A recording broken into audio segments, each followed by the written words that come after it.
how do you deal with this fear that, your remission time might be limited, that the next flare could just be around the corner?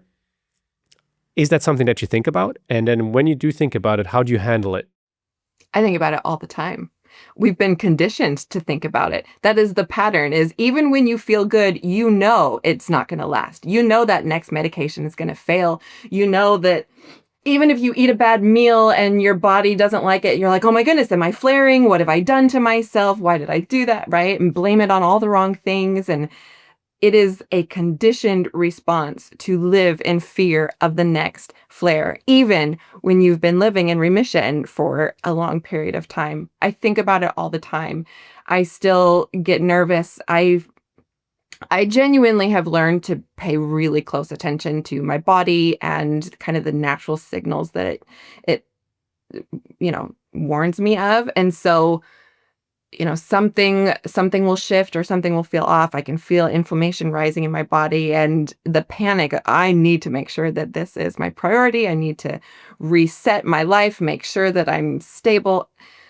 I could just keep spinning on that topic, but that fear is so real. It will never go away. And how do I deal with it? I pay attention to that fear on a daily basis, and I make active choices to acknowledge that fear and make decisions on how I live my life to prevent future flares.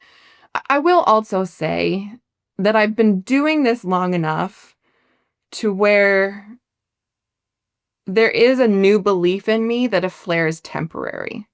So I think that's a helpful thing too, after you've gone through it long enough, that at least understanding, wow, my body is really overwhelmed right now. Inflammation's going crazy, right? Something needs to shift, but it can. And there is a down after the height of intensity of disease activity. So I think that helps too, to lessen the fear just a little bit when you start to believe that flares can be temporary.